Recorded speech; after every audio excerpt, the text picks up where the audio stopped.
friends, welcome to Madras Samayal. இன்னைக்கு நம்ம Madras Samayalல ரொம்ப சூப்பரான நல்ல சாஃப்ட்டான கோதுமை பணியாரம் எப்படி பண்றதுன்னு பார்க்கலாம். குழந்தைங்க பசியோட ஸ்கூல்ல இருந்து வரப்போ டக்குன்னு செய்யற மாதிரியான ஒரு சூப்பரான ஈவினிங் ஸ்நாக். இது பண்றதுக்கு ஃபர்ஸ்ட் வந்து நம்ம வெல்லத்தை கரைச்சு வைக்கணும். நான் இன்னைக்கு வந்து 1/4 கப் துருவுன வெல்லம் எடுத்துர்க்கேன். எல்லாத்தையுமே மெஷர் பண்றதுக்கு ஒரே அளவு கப் எடுத்துக்கோங்க. அதுல வந்து 1/4 கப். இது வந்து கிட்டத்தட்ட 100 கிராம். இத வந்து ஒரு panல மாத்திரலாம். கூடவே 1/2 கப் போல தண்ணி சேர்த்துட்டு பதம் எதுவுமே தேவையில்ல. வெல்லம் வந்து கரைஞ்சாலே போதும். இப்போ இந்த மாதிரி கரைஞ்சதும் நம்ம ஸ்டவ் ஆஃப் பண்ணிட்டு தனியா வச்சிடலாம். அடுத்தது பணியாரம் வந்து இன்னும் நல்லா சாஃப்ட்டா வரதுக்காக 2 வாழைப்பழம் எடுத்துர்க்கேன். இது வந்து சின்ன சைஸ்ங்கிறதுனால நான் 2 எடுத்துர்க்கேன். பெரிய வாழைப்பழம்னா 1 போதும். இத வந்து நம்ம ஒரு ஃபோர்க் வச்சு மசிக்கிறதுனாலும் ஓகே. நான் வந்து மிக்ஸில மாத்திட்டு லைட்டா நம்ம அரைச்சிட்டு வந்துட்டோம் அப்படினா நல்லா இன்னும் ஸ்மூத்தா கிடைக்கும். இத வந்து ஒரு பவுல்ல மாத்திரலாம். கூடவே 1 கப் கோதுமை மாவு, 1/4 கப் அரிசி மாவு, எந்த அரிசி மாவுனாலும் நம்ம பயன்படுத்திக்கலாம். நல்ல வாசனைக்காக 1/4 டீஸ்பூன் ஏலக்காய் தூள், 1 சிட்டிகை உப்பு. அப்புறமா நம்ம வந்து வெல்லத்தை கரைச்சி வச்சிருக்கோம்ல, அதையும் அப்படியே நம்ம வடிகட்டி சேர்த்துடலாம். எல்லாத்தையும் சேர்த்துட்டு ஒரு வாட்டி கலந்ததுக்கு அப்புறமா நம்ம வந்து தண்ணி சேர்க்கலாம். அப்போதான் நமக்கு வந்து கரெக்டாக தெரியும். இந்த மாதிரி நல்லா ஒரு வாட்டி கலந்ததுக்கு அப்புறமா நம்ம வந்து தண்ணி சேர்க்கணும். ரொம்ப தண்ணியாகவும் இருக்கக்கூடாது, அதேனா ரொம்ப கெட்டியாக இருந்தாலும் ஒழுங்காக வராது. அதனால் கொஞ்சம் கொஞ்சமாக தண்ணி சேர்த்து நம்ம வந்து கலந்து விட்டுட்டே இருக்கணும். கலந்ததுக்கு அப்புறமா மீதி தண்ணி நம்ம சேர்த்துக்கலாம்.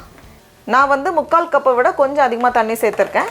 தண்ணி வந்து பார்த்து சேர்த்துக்கோங்க. தேவைப்படுற தண்ணியை நம்ம கொஞ்சம் கொஞ்சமாக சேர்த்து இந்த பதத்தில் நம்ம கரைச்சி வைக்கணும். பணியாரத்துக்கு மாவு ரெடியாக இருக்குது.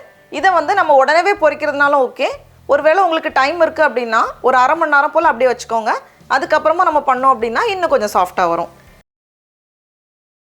இப்போது செய்ய ஆரம்பிக்கிறதுக்கு முன்னாடி கொஞ்சமாக பேக்கிங் சோடா உப்பு சேர்த்துக்கோங்க. நான் வந்து 1/4 டீஸ்பூனை விட கொஞ்சம் கம்மியாக தான் எடுத்திருக்கேன். சேர்த்துட்டு நம்ம நல்லா கலந்தோம் அப்படின்னா பொரிக்கும் போது இன்னும் நல்லா அழகாக சாஃப்டாக வரும். எண்ணெய் வந்து மிதமான சூடில் வச்சுக்கோங்க. அதிகமான சூடில் இருந்துச்சு அப்படின்னா வெளியே வந்து டக்குன்னு ரெடியாகும், உள்ளே வந்து கொஞ்சம் மாவாக இருக்கிற மாதிரி இருக்கும். அதனால நம்ம மாவு சேர்க்கும் போது எண்ணெய் வந்து குறைவான சூடில் தான் இருக்கணும். அப்போ தான் வந்து ஒழுங்காக பொரிஞ்சு வரும், அந்த ஷேப்பும் அழகாக வரும். இப்போ ஒரு கரண்டி மாவு எடுத்து நம்ம சேர்க்கும்போது ரொம்ப ஹை ஹீட்லலாம் இருக்கக்கூடாது. அதே மாதிரி எண்ணெயை வந்து கொஞ்சம் மூழ்கி பொரியிற அளவுக்கு எண்ணெய் வச்சுக்கோங்க. இதை வந்து திருப்பி விட்றாதீங்க, அதுவே வந்து அழகாக மேலே வரும். இந்த மாதிரி மேலே வந்ததுமே நம்ம வந்து கொஞ்சம் எண்ணெயை வந்து அது மேலே அப்படியே வச்சோம் அப்படின்னா எல்லா பக்கமும் நல்லா பொரிஞ்சு வரும். கொஞ்சம் டைம் ஆகும், அப்போ தான் உள்ள வரைக்கும் அழகாக வெந்து எல்லாம் கரெக்டாக இருக்கும். இப்போ பாருங்கள், நல்ல அழகாக மெதுன்னு வந்திருக்கு. பார்க்கவே அவ்வளோ சாஃப்டாக இருக்குது. அதை நம்ம எடுக்கும்போதே அவ்வளோ சாஃப்டாக இருக்கு. இதை எடுத்து நம்ம வெளியே வச்சிடலாம். இதே மாதிரி மீதி இருக்கிற எல்லா பேட்சும் நம்ம பொரிச்சோம் அப்படின்னா நமக்கு வந்து கிட்டத்தட்ட ஒரு 12 பீஸ் போல் கிடைக்கும். டடா! நம்மளோட சூப்பர் சாஃப்ட் பணியாரம்லாம் ரொம்ப ரொம்ப அழகாக ரெடியாக இருக்குது. இதில் வந்து நமக்கு 12 பீஸ் கிடைக்கும். இப்போ நம்ம டேஸ்ட் பண்ணி பார்க்கலாம். அவ்வளோ சாஃப்டாக இருக்குது பார்க்கவே. அவ்வளோ சாஃப்டாக நல்லா மெதுன்னு இருக்குது. நீங்களும் கண்டிப்பாக இந்த ரெசிபியை வீட்டில் செஞ்சு பாருங்கள். உங்களுக்கு இந்த வீடியோ பிடிச்சிருந்துச்சுன்னா மெட்ராஸ் சமையலுக்கு சப்ஸ்கிரைப் பண்ணுங்கள். நாவின் சுவை எறும்புகள் மலரட்டும்.